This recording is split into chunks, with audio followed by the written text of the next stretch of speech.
A sniper's bullet was seconds away from ending the Czech crime boss's life, but the only person standing between him and death was a waitress in a stained blue uniform. The lunch rush at Joe's diner had finally died down when Kayla Brooks noticed him. Jan Novak didn't belong here. Not with that sleek dark suit that probably cost more than her monthly rent. Not with the way his eyes constantly swept the room like he was calculating exits. He sat in the corner booth back to the wall, fingers drumming against his coffee cup with mechanical precision. While the other servers ignored him, Kayla felt her instincts kick in. The same sixth sense that had kept her alive in neighborhoods where you learned to read danger or you didn't survive. She was refilling water glasses when she caught it, a flash of light from the building across the street. Too deliberate, too focused. Her breath caught as she tracked it to Jan's chest where a pinpoint of red light settled just above his heart. Time fractured. The tray slipped from her hands as she launched herself across the diner, screaming, "Get down!" Her body collided with his just as the window exploded into 1,000 glittering shards. The booth where Jan had been sitting disintegrated, wood splintering, cushions erupting in clouds of foam. Kayla's ears rang. Through the chaos of screaming patrons and falling glass, she felt Jan move beneath her, smooth, practiced, lethal. A gun appeared in his hand as if it had always been there, his dark eyes locked under hers, blazing with equal parts, shock and deadly respect. Black Skoda Superbs screeched to a halt outside. Men in tactical gear poured through the shattered entrance. Jan's hand clamped around Kayla's wrist, yanking her toward the back exit as bullets punched through the diner's thin walls. "You're coming with me," he said, his voice steel wrapped in silk. "If you want to live. Would you have the courage to jump in front of a bullet for a stranger? Drop your thoughts in the comments and let us know where you are watching from. If you love high-stakes romance where danger meets destiny, smash that like button and subscribe for more." Kayla's world became a blur of motion and gunfire. Her uniform was soaked. Coffee, blood. She couldn't tell anymore. Jan moved like water around her, his gun tracking targets with surgical precision as his security team formed a human shield around them both. "Move, move," someone shouted in Czech. Strong hands pushed her through the kitchen, past the terrified line cooks pressed against the stainless steel counters. The Mediantuv back door burst open, and suddenly she was outside in the alley blinking against the afternoon sun that seemed too normal for what was happening. 3 black Skoda Superbs idled in formation, engines rumbling like caged beasts. The middle vehicle's door hung open, revealing leather seats and bulletproof glass, thick as her fist. Jan's grip on Kayla's wrist never loosened as he propelled her forward. Inside now, Kayla's legs moved on autopilot. She tumbled into the SUV and John slid in behind her with that same unsettling grace. The door slammed, shut with a heavy final thunk that made her ears pop. Before she could process it, the convoy lurched forward, tires squealing as they rocketed out of the Prime's alley. That's when the shaking started. Her hands trembled violently. Her breath came in short, desperate gasps that she couldn't control. The diner, the glass, the red dot. Oh God, the red dot had been on his chest. And she'd... Her breath hitched. Jan's voice cut through her panic, calm and measured. He holstered his gun beneath his jacket, then reached for a bottle of water from the console. "In, through your nose, out through your mouth. You're in shock." Shock. The word came out shrill, hysterical. "Some psycho just tried to blow your head off in my diner, and you." She stared at him, really looked at him for the first time. The complete absence of fear in his eyes, the way he adjusted his cufflinks like they just left a business meeting instead of a war zone. "Who the hell are you?" "My name is Jan Novak." He unscrewed the water bottle and pressed it into her, shaking hands. "And you just saved the life of a very bad man." The SUV swerved, hard, throwing her against the door. Through the tinted windows, she glimpsed the city flying past. Familiar streets, suddenly foreign, and dangerous. I need to go home, Kayla whispered, her voice cracking. I need to. Your apartment is already being watched.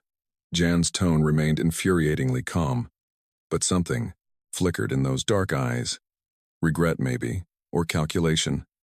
The men who tried to kill me, they saw you. They know your face, and they will come for you. Her stomach dropped. What?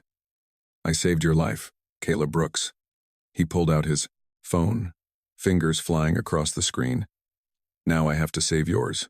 The mansion rose from the hillside, like something out of a dystopian fever dream, all sharp angles, black glass, and concrete that seemed to absorb light, rather than reflect it. Security cameras tracked their approach with mechanical precision as the convoy passed through 3 separate gates, each more imposing than the last. The SUV rolled into an underground garage that looked more like a military bunker. Fluorescent lights hummed overhead as armed men in tactical gear swept the area before Jan's door even opened. Clear, one of them said in Czech. Jan stepped out and extended his hand to Kayla. She ignored it, climbing out on her own despite her legs feeling like water. Her dirt-stained uniform seemed obscene against the pristine concrete and gleaming vehicles. Mercedes, Bentley, something low and predatory she couldn't name. An elevator with a retinal scanner. A hallway lined with abstract art that probably cost more than her entire life. Then finally, a massive living room that looked like it had been designed by someone who'd heard about warmth but never experienced it. Floor-to-ceiling windows overlooked the city lights beginning to twinkle in the right-ass dusk.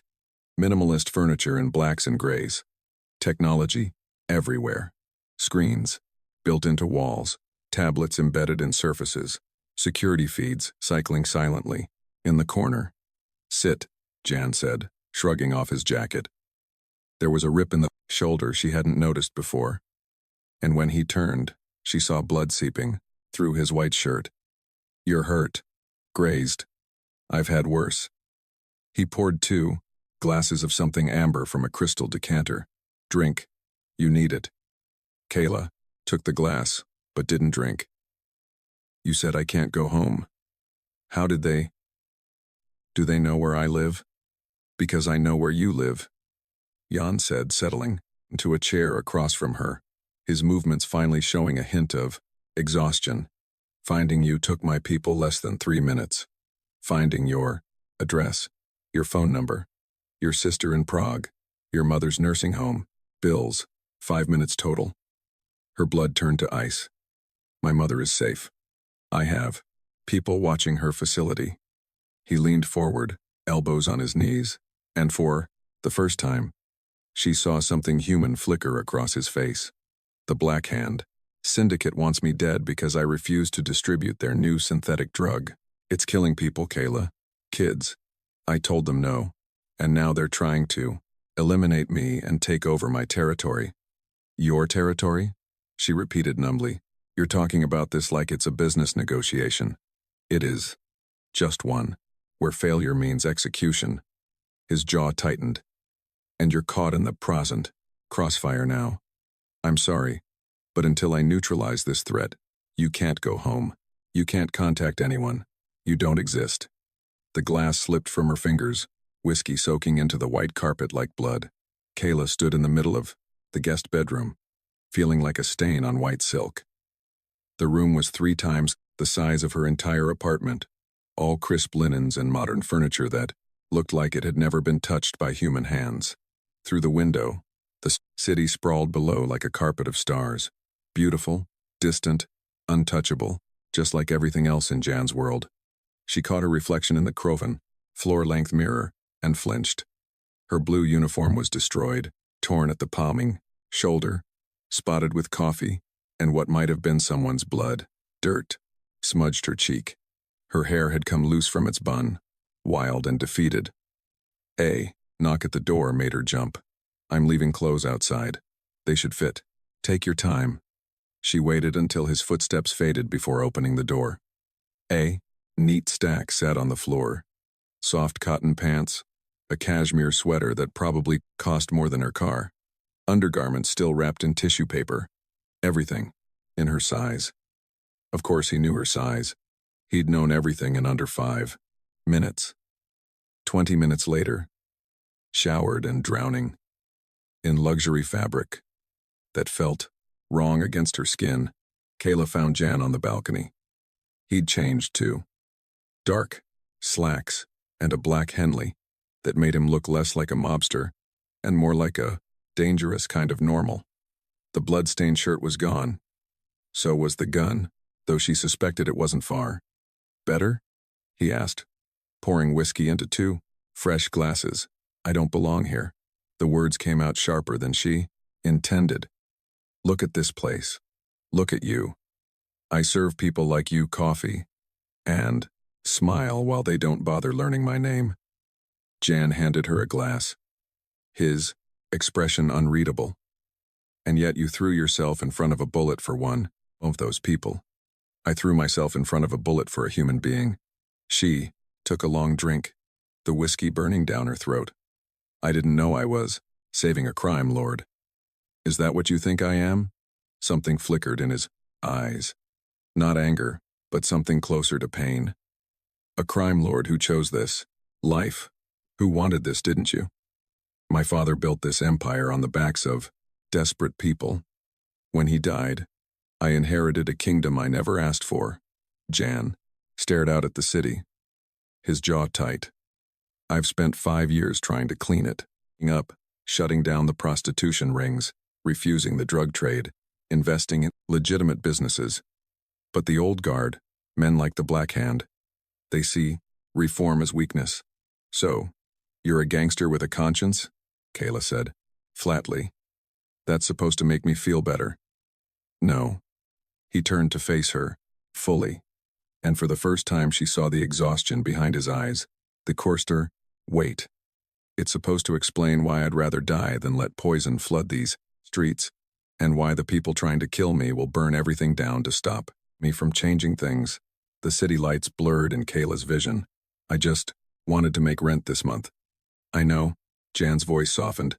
I'm sorry, you're here, but I'm not sorry you're alive. 3 days of pacing the fortress had turned Kayla into a caged animal. She'd memorized every security camera, angle, every piece of sterile art, every window that refused to open. When John appeared in the doorway at dawn, already dressed in another immaculate suit, she knew something had changed. We're moving you, he said without preamble. I have a secondary location upstate, more remote, safer. Safer than this? Kayla gestured at the cameras, the reinforced walls, the armed guards she could see, patrolling the grounds through the window. They found this address. His voice was tight, controlled.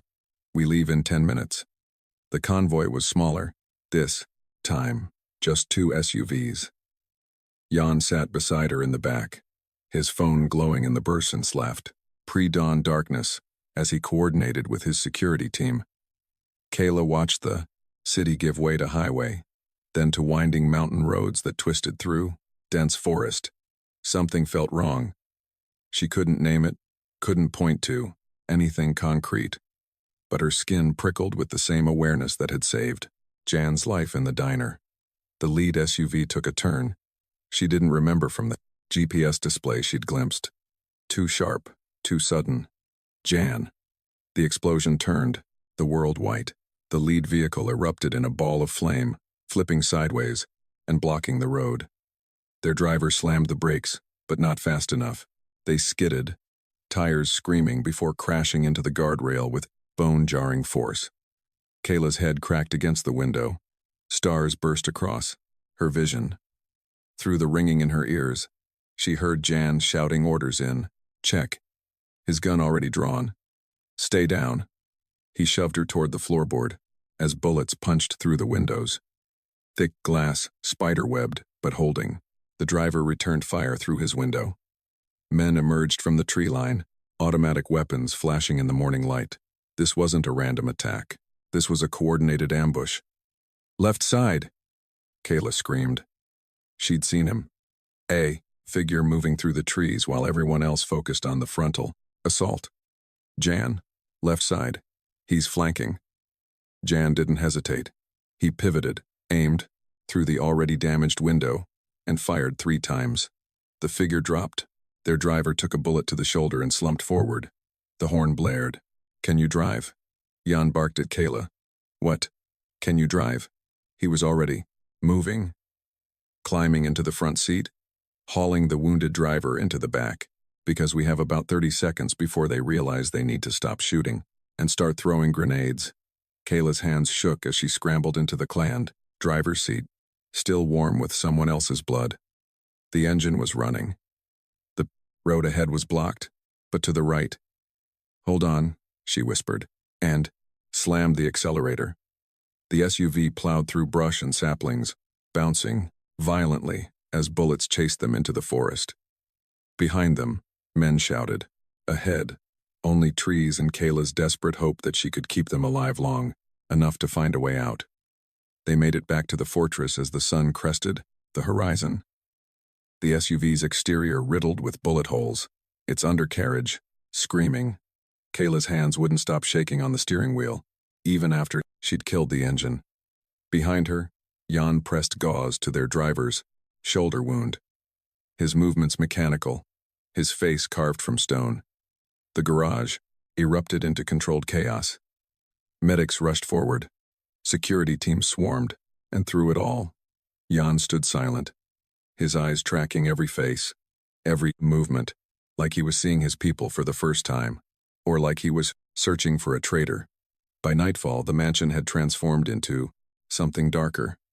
Guards stationed at every door, weapons visible now instead of concealed. No one was allowed to leave. Jan had converted his study into a command center. Security feeds covering every wall, files spread across his desk like autopsy reports. Kayla found him there at midnight, still in his blood-stained clothes.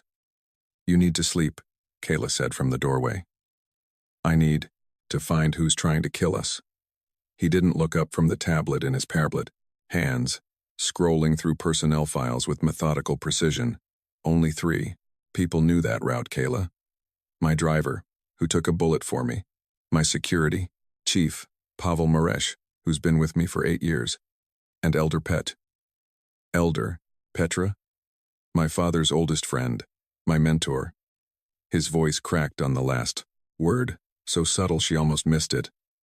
The man who taught me everything. Kayla stepped into the room, closing the door behind her. "You think one of them?" I know one of them did." Jan finally looked at her, and the exhaustion in his eyes was devastating. The leak didn't come from outside. It came from inside, from someone I trust, someone I... He stopped, his jaw clenching. "January." She crossed to the desk, placed her hand over his tablet, forcing him to stop scrolling. "You can't interrogate everyone you've ever trusted. That's not justice. That's paranoia. Paranoia keeps you alive in my world. And what kind of life is that?" Her voice softened. "Look at yourself.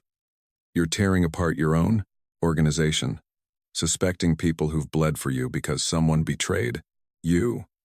Don't let them turn you into the monster they think you are." Something in his expression cracked. He set down the tablet, pressed his palms against the desk like he was holding himself together through sheer force of will. 3 people, he whispered. Pavel, who I promoted myself, the driver who has a wife, and 2 daughters, or Pet, who held me when my father died. He looked up at her. "How do I choose who to destroy? You find the truth. Not with rage, with evidence." Outside, the city glittered in the darkness, beautiful and poisonous. Inside, a man wrestled with the worst kind of betrayal, the kind that came from love. Who do you think betrayed Jan?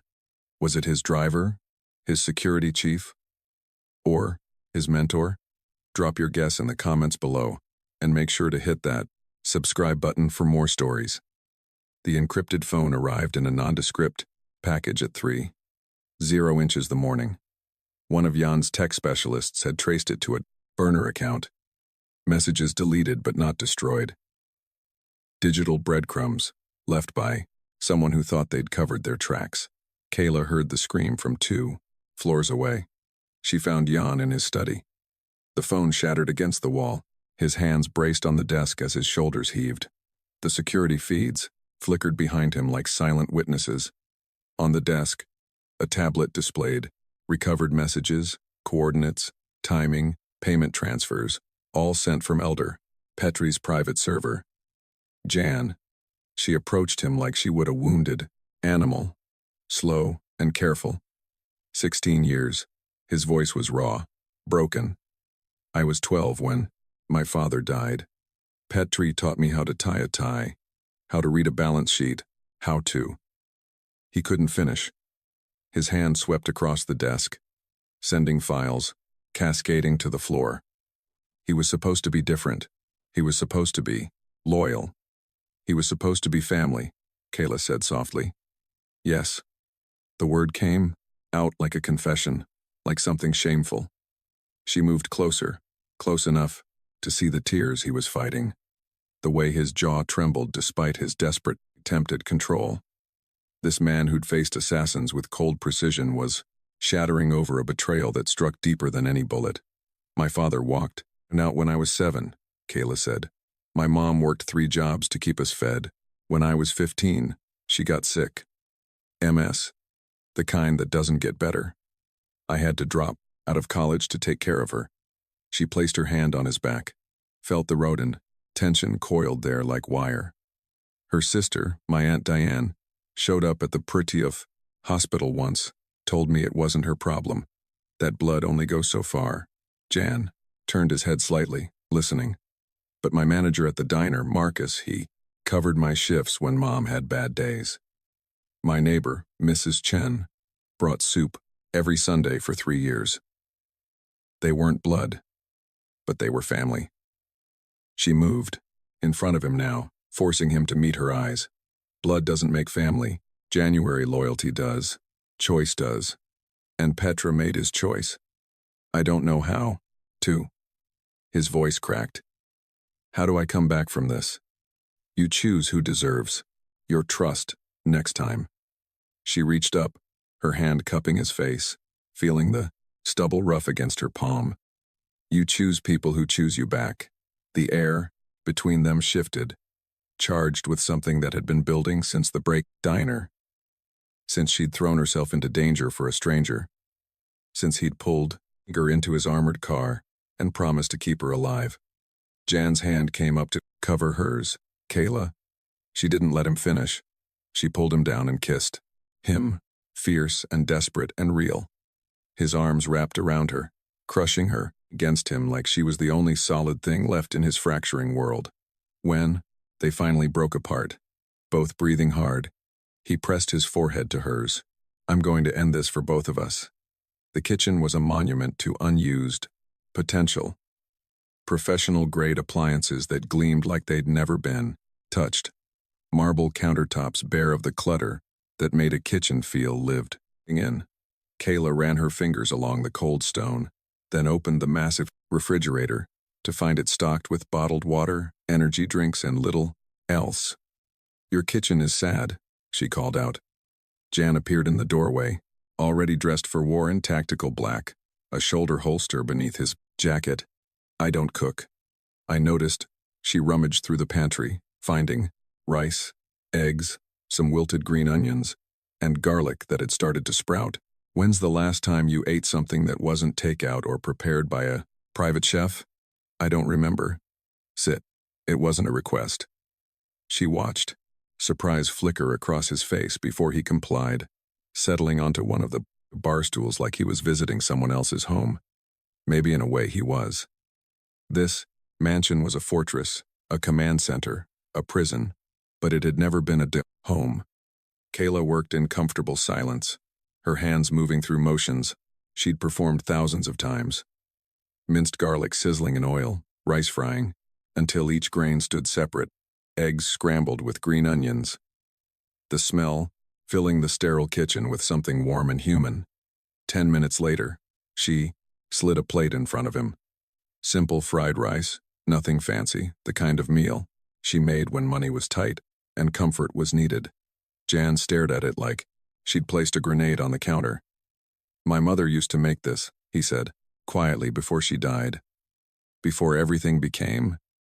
He picked up the fork, took a bite, and closed his eyes. Thank you. They ate in silence, but it was different from the cold quiet of the mansion. This silence had weight, meaning Kayla watched him take each bite like he was tasting memory itself, like he was remembering what it felt like to be human instead of a target. When I come back, Jan said suddenly, setting down his fork, I'm going to buy you a kitchen, not like this sterile monument, a real kitchen, one where you can cook whatever you want, whenever you want, your restaurant, your dream. Jan, Brooks and Novak, he continued, a ghost of a smile touching his lips.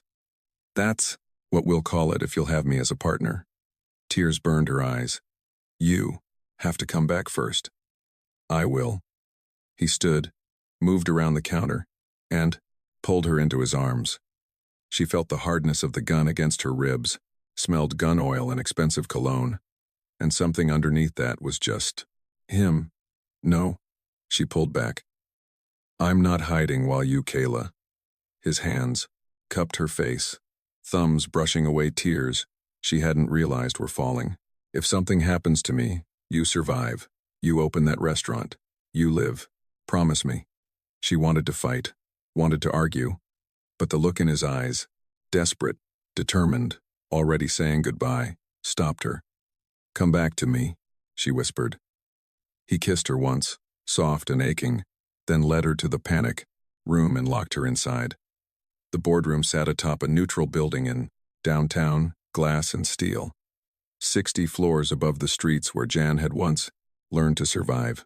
Representatives from 5 syndicates occupied the leather chairs, their bodyguards lining the walls like statues.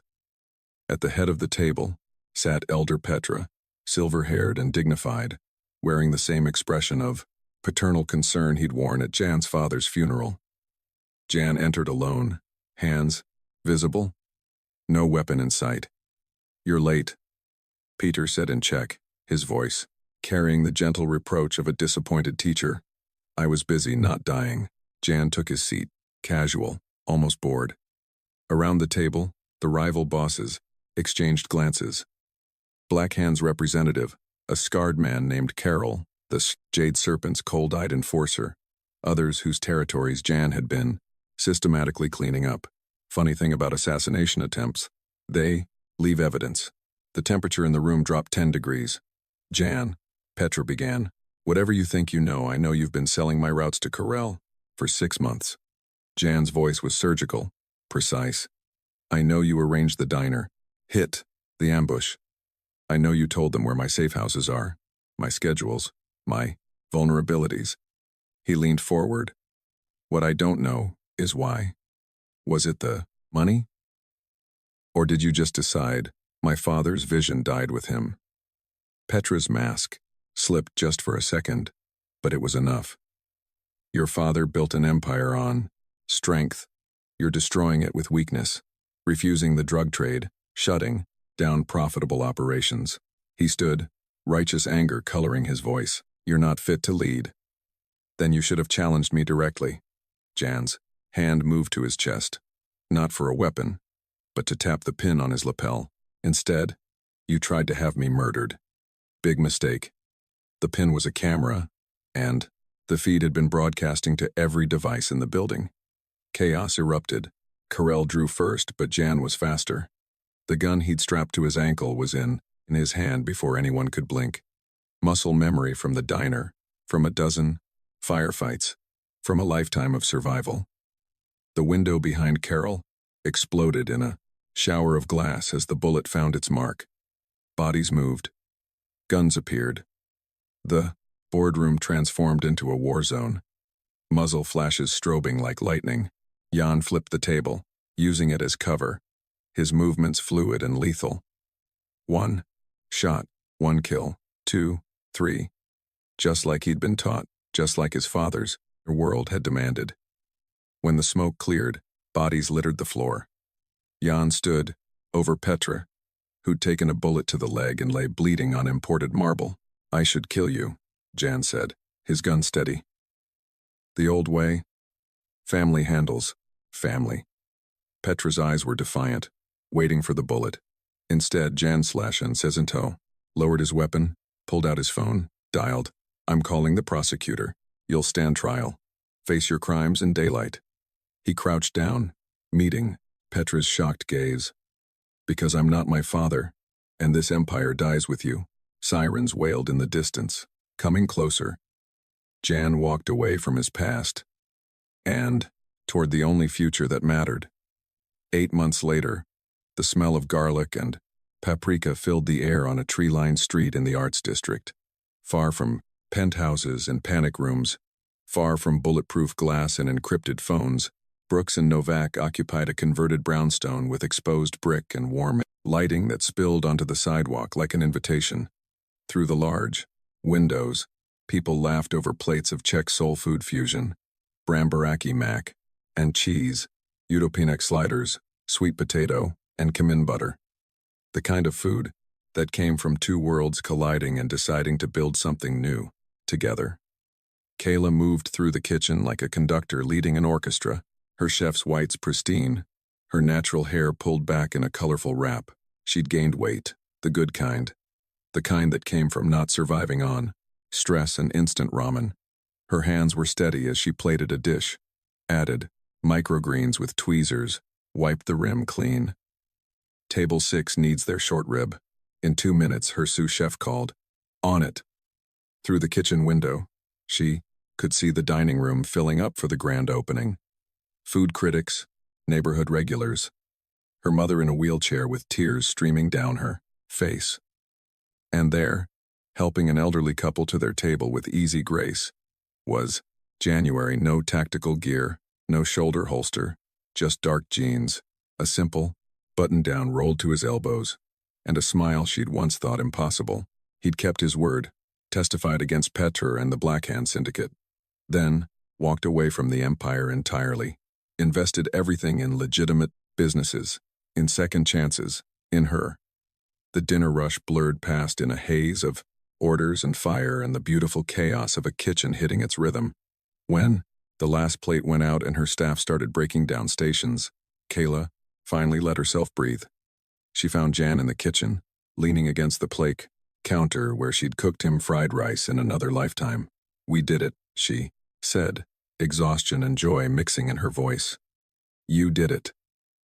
I just wrote the check. You did a lot more than that. She gestured to the dining room, still half full of lingering customers. This was your dream, too. A place where you could just be. Jan pushed off the counter, reached into his pocket, and pulled out a small velvet box. Kayla's breath caught. I've been shot at, betrayed, and nearly blown up. But the scariest thing I've ever done is imagine a future without you in it. He dropped to one knee on the kitchen tile in the space they'd built together. Kayla Brooks, will you marry me? She didn't hesitate, didn't need to. Yes. He slipped the ring on her finger, stood, and kissed her, while the kitchen staff erupted in cheers from the doorway. Outside, the help wanted sign that had hung in the window came down. They had everything they pros needed, a restaurant, a future, and each other. The dangerous world they escaped felt like a distant dream. This, the smell of good food, the sound of laughter, the weight of a ring on her finger. This was real. This was home.